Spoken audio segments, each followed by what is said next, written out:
It is a world of heroes, swords, and magic, the continent of heroes. At this very moment, there is a war of incredible proportions taking place here, involving all nations, races, and species of living beings.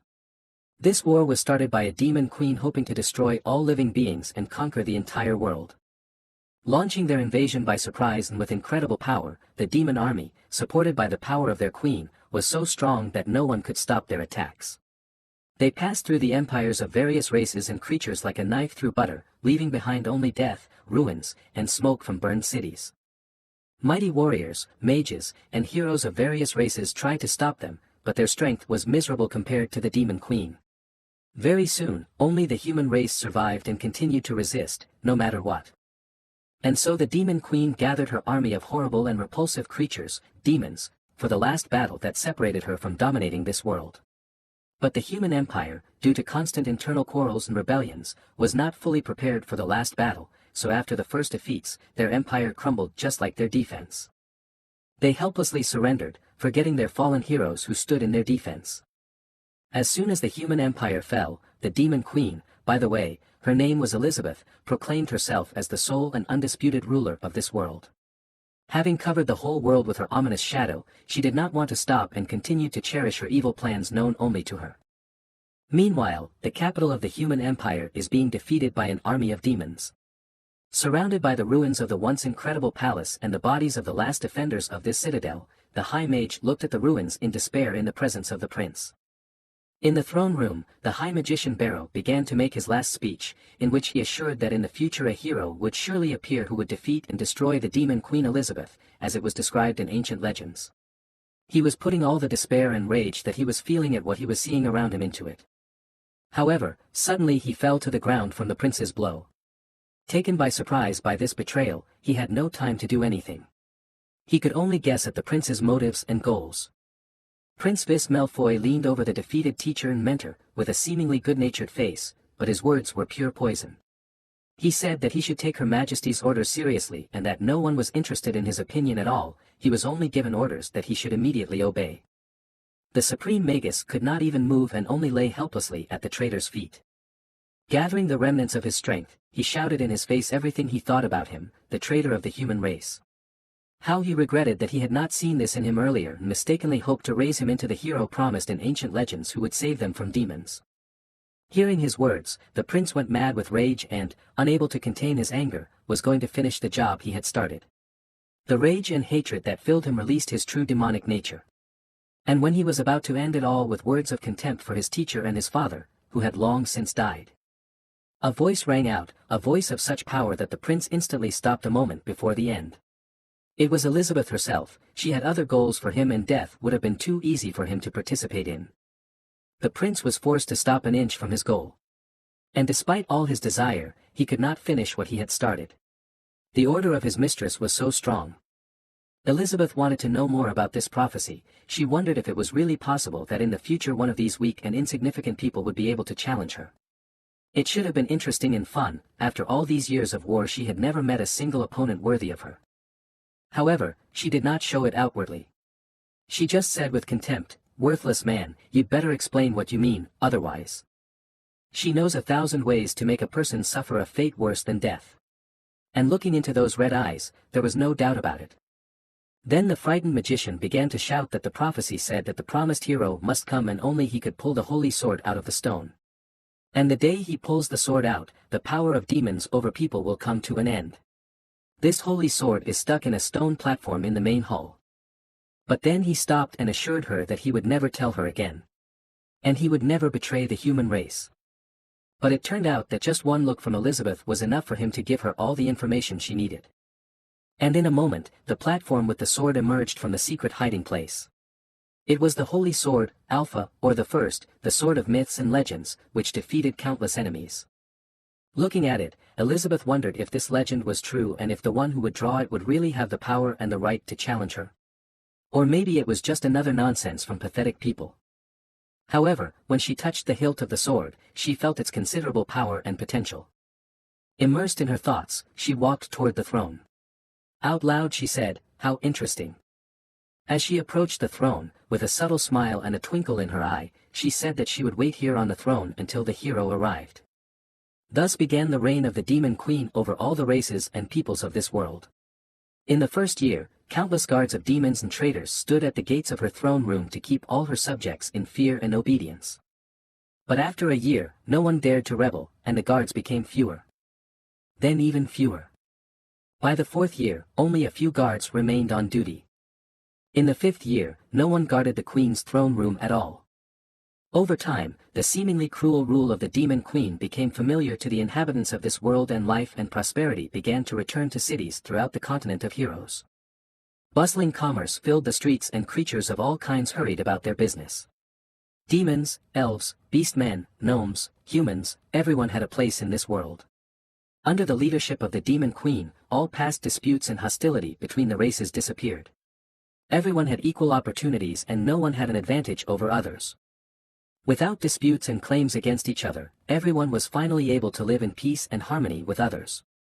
Very quickly, the continent of heroes began to prosper and grow rich under the seemingly ruthless rule of the demon queen.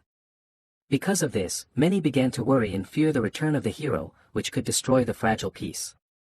Therefore, an anti-heroic alliance was formed to prevent the return of the promised hero. Elizabeth sat on the throne of the demonic empire, receiving envoys from different races and from remote corners of her empire. The throne room had been restored and was meant to emphasize the queen's power. The only reason for the guests was a single question: so, is there any news of the promised hero? The first to speak are the representatives of the elves and dwarves. Twilia, the chancellor of the elven race, assures them that they have already engaged all the wood insects in the search, but have found absolutely nothing about the promised hero. Heimerdinger, the chancellor of the dwarf race, said that they dwarves are not very good at collecting information, but they have collected information from all the weapon shops, and according to this research there is no one suspicious.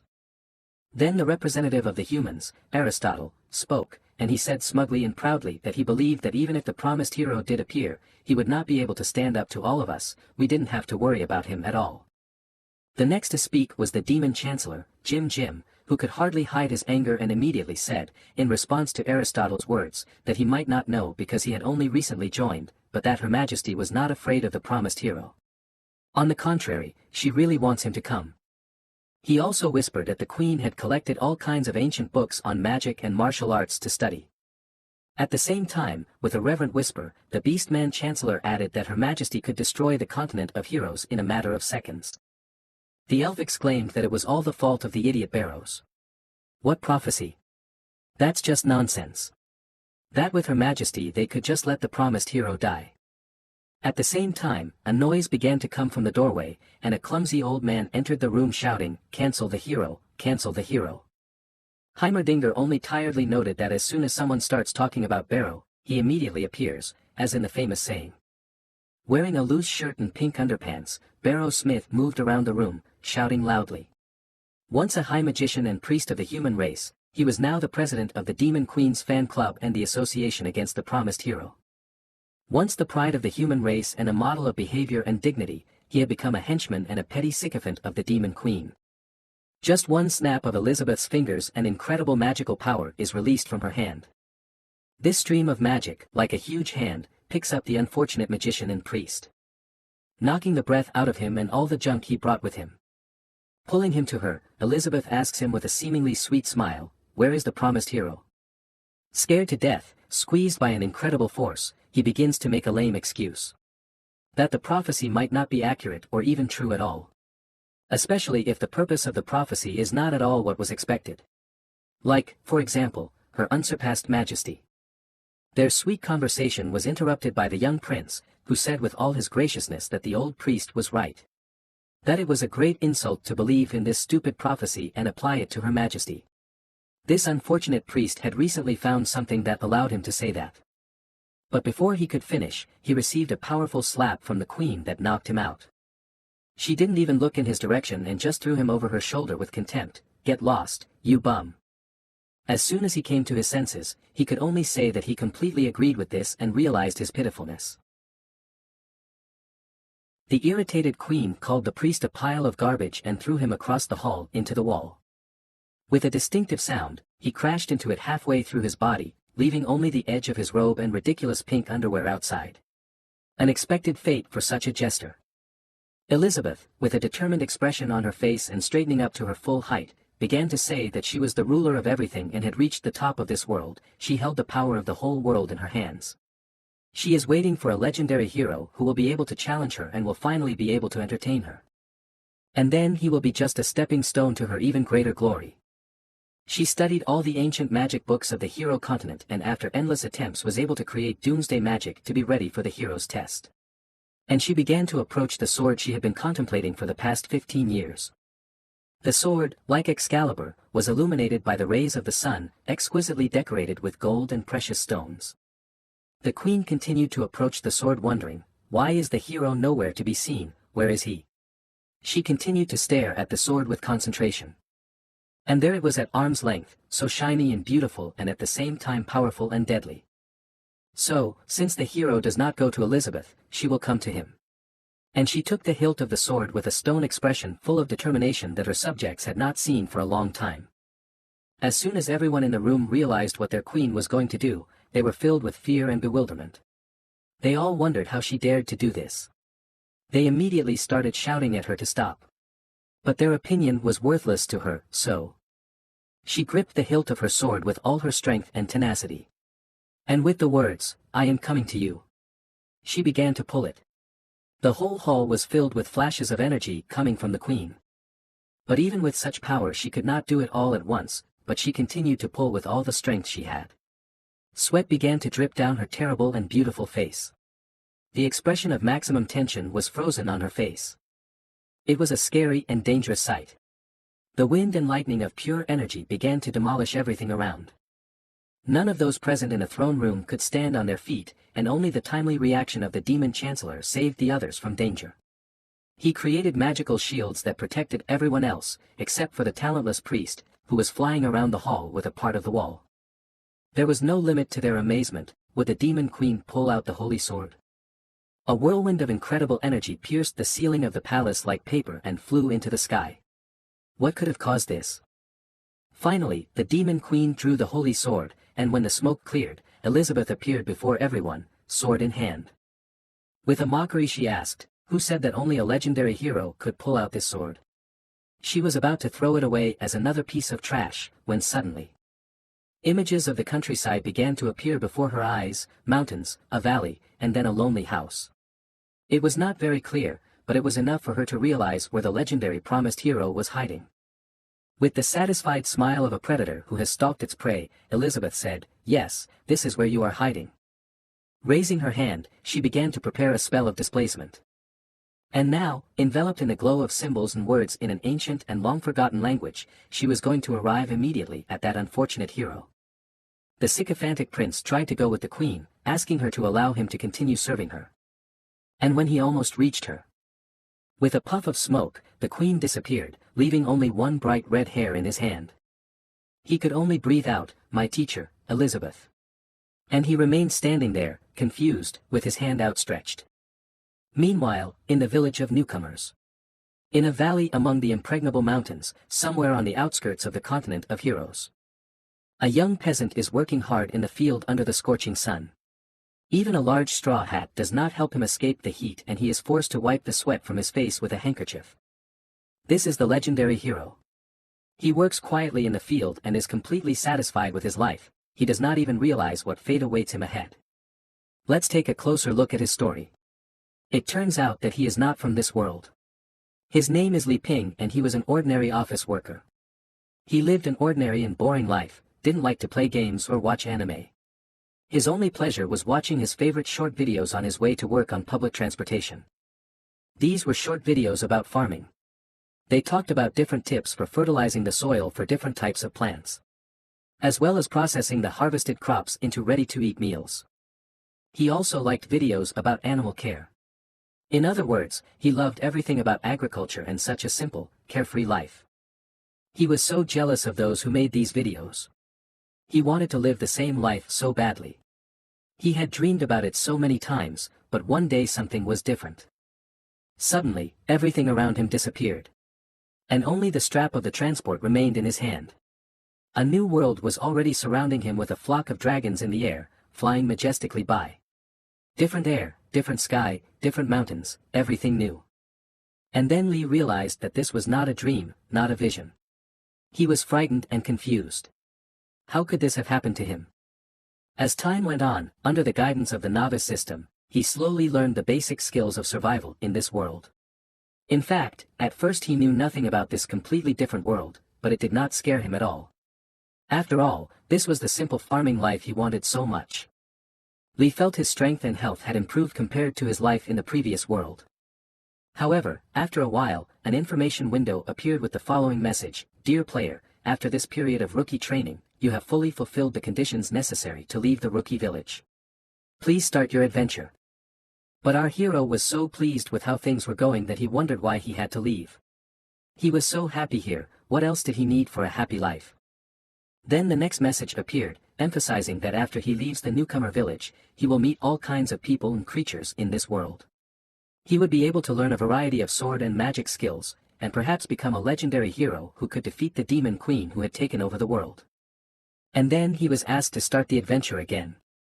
But the hero did not give up easily and still did not want to start the adventure. He explained that he did not want to kill any demon queen. He insisted that he just wanted to continue living here in the village of newcomers. The information windows began to bother him more and more, urging him to leave the newcomer village. They asked him to go fulfill his mission to kill the demon king and start his adventure.